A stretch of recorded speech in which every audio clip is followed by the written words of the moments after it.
Hi everyone, Fatty here again. I thought we just finished shooting our intro to wilderness first aid and why that is the most important skill you will ever learn in your life. Guys, I'll put a link up here a bit later on in the video.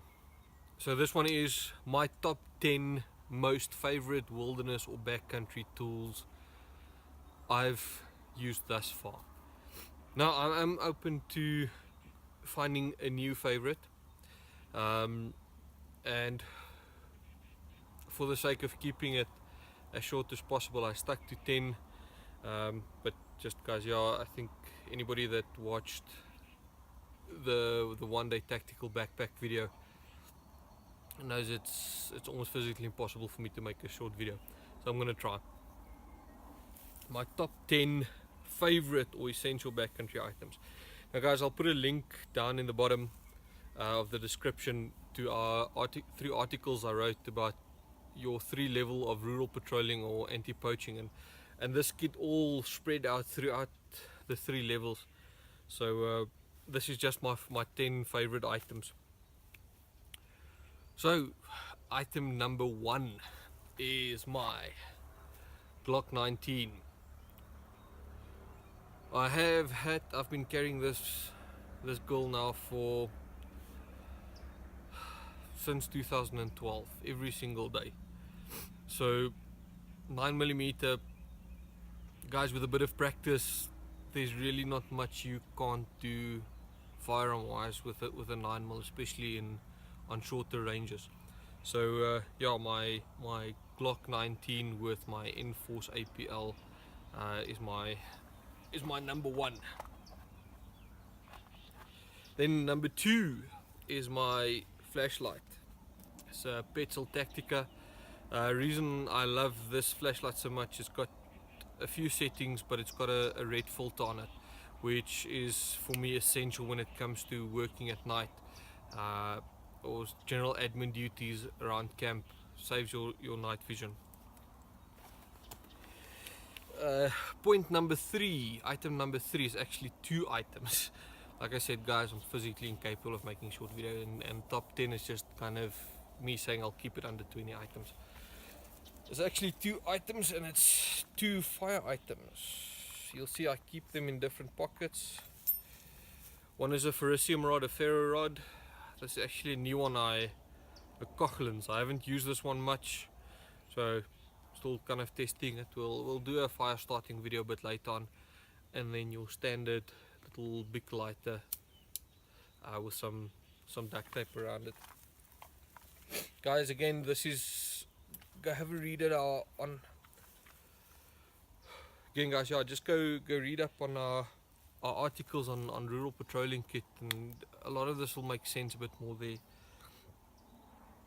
Then my sauce bladder and fire bucket. Now for the guys from overseas that don't know what a fire bucket is, it's basically a little canteen or a cup that you can put on the fire. Usually that's your military water bottles. It's got a little tin cup that you can put on the fire. We call it a fire bucket. For the guy that stole mine, that was a gift from a British parabat.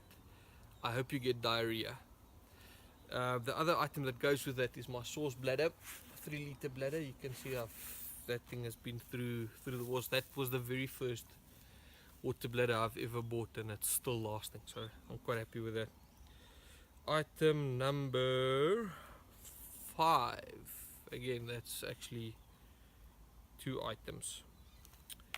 It's my, please don't laugh, my Bear Grylls Gerber survival bush knife. I don't know what this model is called.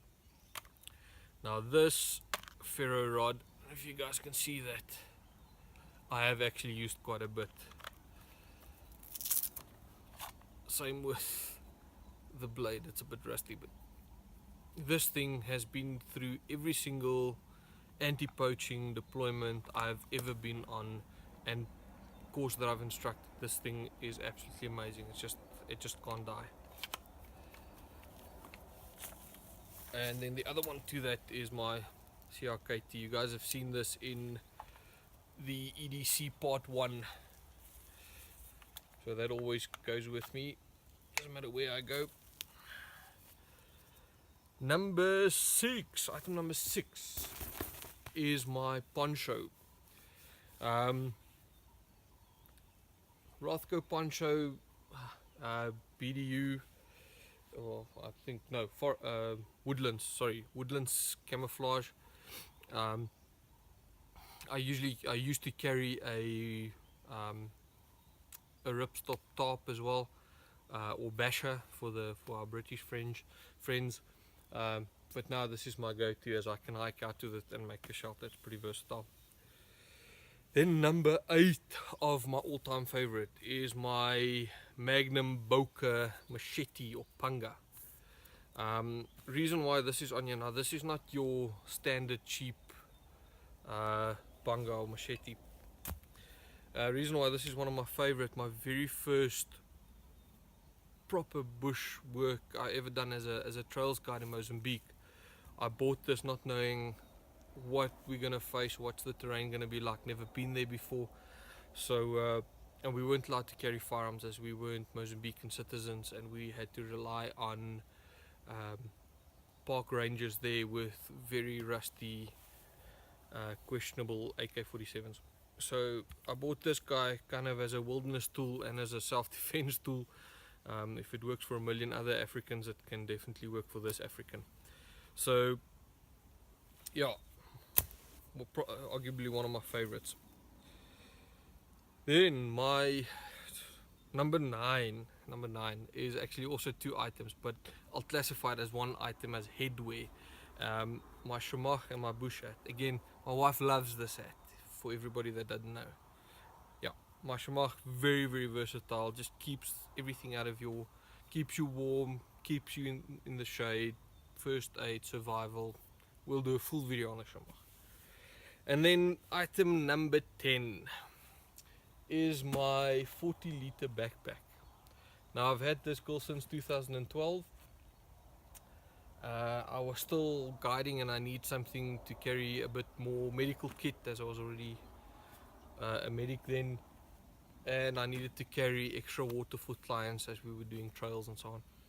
So she's been through every single guiding trip, every single anti-poaching course, every single expedition or deployment I've ever been on.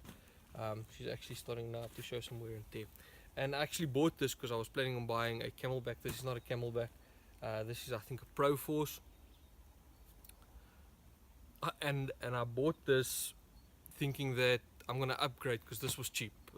This was really cheap, and I was earning 2,500-3,000 rand a month at the time. So I saved up quite a bit to be able to buy this, thinking that I'll upgrade to a camelback, and it just didn't give up, and it didn't break up until about a few months ago. It started